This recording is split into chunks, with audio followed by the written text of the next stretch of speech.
Well, I was a little behind on everything to review some wrestling shows coming from Gatoh Move, Impact Wrestling, but also throw in a little old event by DDT Pro Wrestling. But right now, let's do what we can at this episode of the Deleted Wrestle Zone.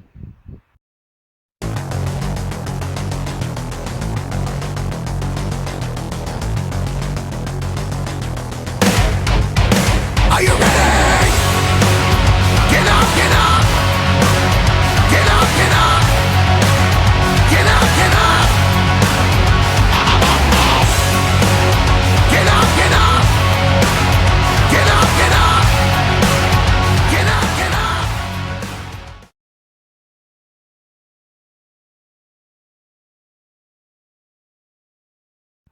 Welcome everybody to the Deleted Wrestle Zone. All things that is pro wrestling with AEW, NXT, New Japan Pro Wrestling, Impact Wrestling, the National Wrestling Alliance, various promotions, wrestlers, matches, and championships. I'm your host Jay right here. So let's begin with the latest Gato Move ChocoPro event. This one is 116. Took place this past Saturday. So the first match we got Saruri taking on Emi Sakura, or as the Pencil Army like to call her, Emi Pencil. As you know, the Pencil Army are dealing with a fallout ever since Chris Brooks quit on them and went on a rampage the last time. But it was a good match, not to mention, Saruri, she's like a very tough competitor, but come on, you cannot beat someone like Emi Sakura, who is a legend in her own right, been doing this a lot longer, but you can guess that she won by a pinfall in this match. Second match, it was a very unusual tag team. Well, for one of them. First team is the All Energy Koishikawa teaming with Sayaka versus one half of the Best Bros, but also one half of the Asian Dream Tag Team Champions, Bali and Aki, teaming with the leader of the Pencil Army, Lulu Pencil. Now, you probably say, why is that a little unusual? Well, if you guys have been following, they have been at war with each other many times over. But Bali and Aki, prior before the match, he did state it. He has no problem with Lulu, but he does have a problem with the Pencil Army. Now, don't ask me what's the difference because it's kind of a very interesting thing. But however, the only thing they can agree on is getting a win. Because, as you know, the Pencil Army have been trying to get their hands on the Best Bros for who knows how long, trying to win the Asian Dream Tag Team titles. That's the whole point. But this match was very interesting because I don't know if this is the first time Lulu and Balian actually teamed up. I know Balian has teamed up with other wrestlers before, but with most he's been teaming with his best bro Mei Shiruga. But I have to say it was a very decent match. But of course, Balianaki was the only one who made the pinfall to win for his team, which satisfied Lulu. But like any other, she tried to convince him to join the Pencil Army.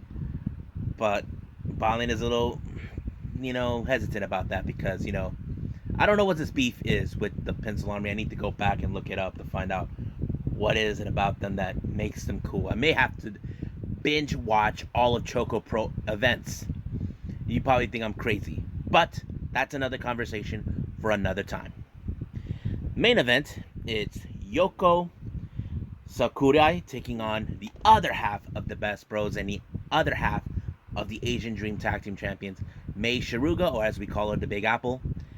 Man, I've always been a fan of Mei Shiruga. She's high energy. She doesn't back down from front no matter what it comes. You know how Mei Shiruga. If you guys ever seen videos of her, she is so great. Even though she's still learning, she's only been in the wrestling business for 2 years. But she's amazing to look at. She's really fun to look at because she's very high energy. And of course, you cannot deny that cute little smile of hers. But in the end, you can guess right away, Mei Shiruga won the match. So, there'll be more ChocoPro coming up because there's one I haven't seen yet, but I will be following up on that one in the next episode. But for right now, let's just move on with Impact Wrestling Under Siege.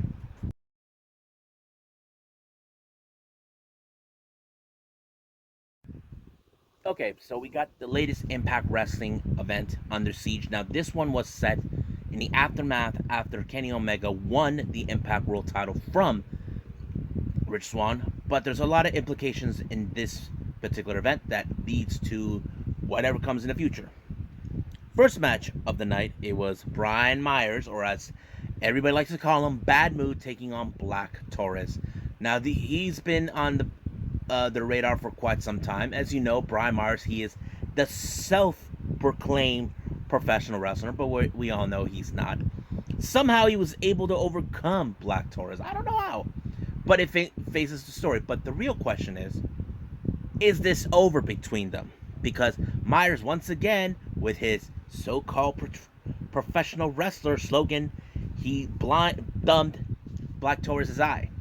So so you can guess right there. So he won. But the real question, like I said, is it over between the K and Brian Myers? I don't know, because A, he would want it over, but B, if he does confront the K one more time, he's probably going to look for someone to watch his back. And C, nobody wants to be his friends because he turned his back on everybody. That includes Matt Cardona, Tommy Dreamer, and a few others, because he thinks, that this is his time to shine. But we'll see. Next match, this was set by none other than Susan. Now, Susan, after what happened to her against Taylor Wilde, she goes out saying that this match was invalid and it was cheated because this. And then she actually confronted D'Amore, claiming she has every legal right, demanded a tag team match alongside Kimber Lee, even though Kimber was against the idea to take on both Tyler Wilde and Tennille Dashwood. Now, also on the other side of this story that goes on, it was so fascinating, Tennille Dashwood has been trying to hook up with Taylor Wilde to be tag team partners, but Taylor Wilde has no interest.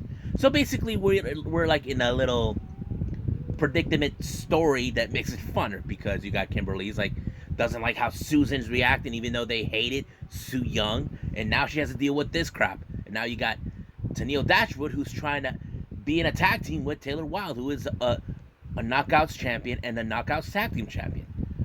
I mean, what do you want more? Do you want? But however, the match was great. It was good. But however, Caleb with the K did help when he kicked Susan in the head, allowing for Taylor Wilde to win. Despite the fact of the win, she didn't feel like too compelled to celebrate with Tennille. Basically, she is flying solo. But the real question I like to know, how long is Tennille Dashwood's going to go for this, trying to persuade her? I don't know. I would like to find out. Now, this past Thursday on Impact, there's a bigger threat to the Impact Wrestling World title, and I'm talking about none other than Sami Callihan. As you know, I mentioned Sami Callihan because he did mention he wants to claim the Impact Wrestling World title from Kenny. This has drawn the concern of Don Callis. But that's another conversation later on today, because it leads to that. Now, anyway, they decided in this Under Siege, they set up for a #1 contendership for the Impact World title. First team, we got Ace Austin and Madman Fulton taking on Triple XL, taking on Rohit Raju and Shira, taking on TJP, and of course, the man, the myth, the legend, Pete Williams. It was a good match, I'm not going to lie. But the real question was, who was going to be it? Now, I was in favor of Ace Austin and Madman Fulton for some reason. Now, there's a reason why. They seem like a formidable duo, even though I have seen Ace Austin being an incredible X Division wrestler. He's proved that already too many times. You love him or you hate him. I mean, for me, I don't, as a fan who doesn't like him, I see that he could do more as not only as a singles competitor, but I think we felt like, for those who are Ace Austin fans, we need to see him more as a tag team competitor with Madman Fulton. And I'm assuming you guys would agree with that. And of course, they were the ones to win, thanks to Ace Austin to pull it off. So they are now the number one contenders for the Impact World title. So it's still unclear when they will get that title shot against Finjuice, because we know that the Good Brothers will do whatever it takes to obtain that title. My guess is it could take place in Slammiversary. So don't count out the chickens just yet on this one. Now, this next match is a bit of a grudge match between W. Morrissey and, of course, Willie Mack. Since W.C. Morrissey came to Impact, he's been, of course, going on a spree saying that everyone's a bad guy. That includes me? No, I'm not a bad guy. But, you know, that's a pretty interesting story how they're building up for him. So he started attacking Willie Mack. The match ended with the referee indecision, but however, we just saw the return of the former Impact World Champion, Rich Swann, to help his best friend. But the real question now is Rich Swann now under the radar of W. Morrison? Or Morrissey? I don't know. If he is, Morrissey, Rich is going to be in a hell of a fight. And that we can agree on. Next match is the Knockouts Tag Team titles, which is a rematch from, what was it? Which pay-per-view was that one, I think? Oh yeah, Rebellion. As you know, Fire and Flavor have asked for this rematch against both Jordynne Grace and Rachel Ellering. They have been proving a point to get this match ever since, to prove that they are the legit tag team, the Knockouts tag team champions. Because let's face facts on this whole thing. It was them who were demanding for this type of thing. They did legitimize it. That's the same thing I talked about with the Iconics, and I did mention Impact Wrestling should have the Iconics because they're also a legitimate tag team. A tag team for the women's division. I would like to see that. But anyways, it was a good match, but however, I don't know how I felt about the idea of Jordynne Grace and Rachel Ellering dropping the titles, but unless there's only like a contract, like maybe for Rachel Ellering, it's because I'm not sure if she's out, like she's only in it for a while. I'm not 100% sure, because I don't know if they're gonna have her go back again to get the Knockouts title from Deonna Purrazzo. I'm not 100% sure on that yet. Now, once again in the Swinger Palace, Triple XL, they were kicked out because they blamed Swinger blames them for the last time they were there, you know, getting into a fist fight. But we'll see what happens. But if I were you guys, if you got tired with Johnny Swinger, I would say build your own damn casino. That's what I would do if I knew the Swingers Palace sucks. Now this next match, oh, I knew this match was going to be awesome. It's the X Division Championship between New Japan star El Phantasmo taking on the current X Division champion, Josh Alexander. Now, you could argue all you want. Phantasmo is one of the best high flyers. A two-time back-to-back Super J Cup winner. A IWGP Junior Heavyweight Tag Team Champion. I would say this is right in his wheelhouse. But what I liked about this match is how even though Josh Alexander, he's not a high flyer, but he knows how to go to the limit of putting you in submission. That's why he's dubbed as the walking weapon. And I say it was a good match. Maybe I feel, okay, maybe we should hold it on, have Josh Alexander continue on as the X Division champion. But the question is how long? I mean, I would love to see El Phantasmo win the title and take it back with him to Japan. Just to show it off. Just like the Finjuice has been doing. Now, the next match is the Knockouts title between Havoc and Deonna Purrazzo. This match, I have to say, there was no cheat backs on this one. No help from Kimberly and Susan. As you know, they like to help. But somehow, Deonna Purrazzo was able to overcome this match, trying to prove that this is the age of the Virtuosa. But the real question is, who will be the one to dethrone her? That's the real question. My guess, I know for a fact that there's been talk about Chelsea Green returning, but back to her old character. I would like to see that completely. It's going to be a freak show because it's fun. But we'll see what happens down the line in the next couple of weeks or months. Now, the semi-final match is Finjuice teaming with Eddie Edwards, taking on the Good Brothers and Kenny Omega. Now, this match became more of a battle of who is the best. As you know, Kenny Omega was AEW, teaming with the Good Brothers, who Impact Wrestling, and then you got the Impact Wrestling guy, who the top guy, teaming with New Japan's favorite tag teams. It's so interesting how this works. I wasn't expecting a whole lot because in the back of my head, I always did believe Kenny and the Good Brothers were going to win, but in this hand, it did not go exactly well. It was Eddie Edwards who pulled off the victory when he applied the Boston Knee Party onto Carl Anderson to pick up the victory. But the real question is, does Eddie Edwards has a chance to challenge for the Impact World title from Kenny? Well, we'll find out because right now we have main event, which is the number one contenders for the Impact World title. We got Sami Callihan, Chris Bay, Matt Cardona, Trey Miguel, Chris Sabian, and of course the guy who I hoped is going to win this one, Moose.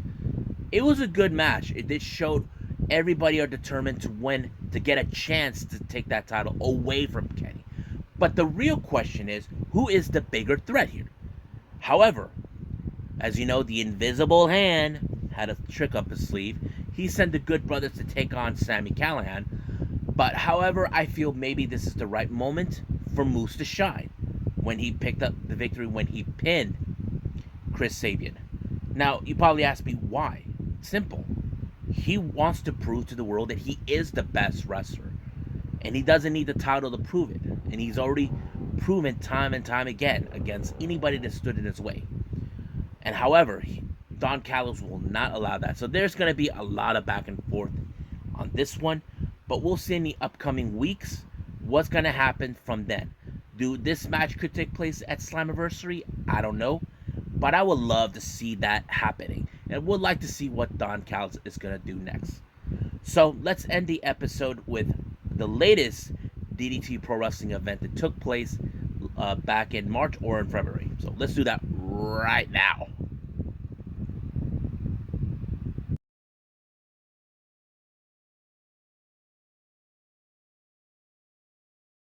Okay, so the last thing I'm going to review is one of DDT Pro Wrestling's events that took place this past February on the 20th.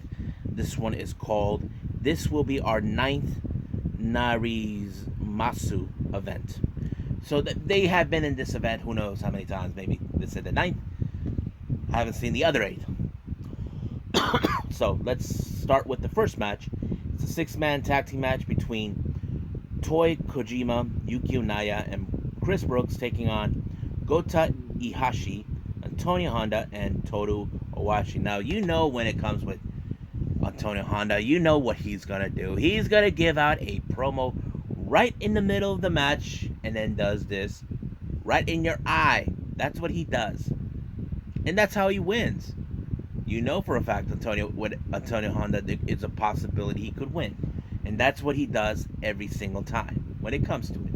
So he did pick up the victory for his team for his funny jokes. Next match, we have the most fun tag team. We got Shanshiro Takagi taking on Shanshiro Takagi, Danshuko Dino taking on Akito and Kazuki Irada. This is another one of those matches. You know for a fact, we know Takagi, he is the Japanese version of Stone Cold, or those who don't know. But of course, Dino, you know him, he likes to pull down his shorts and has the guy's face right in his ass.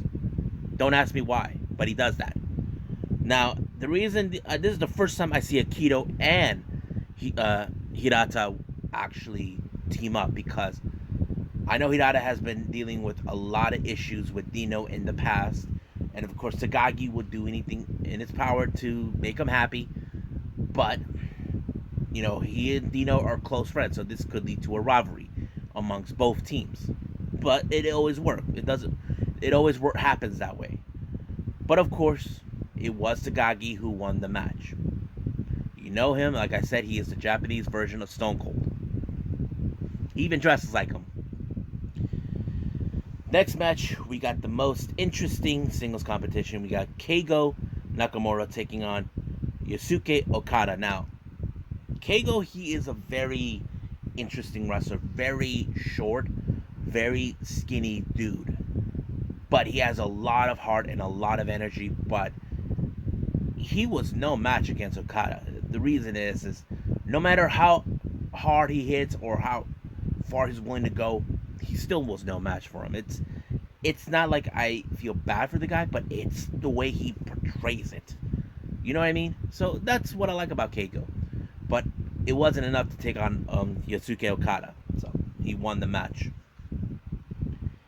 Now we got All Out Yuki Ino teaming with Shuna Katsumata, taking on Damnation's Mad Pauly and Yuji Hana. Now, as I mentioned before, Hino and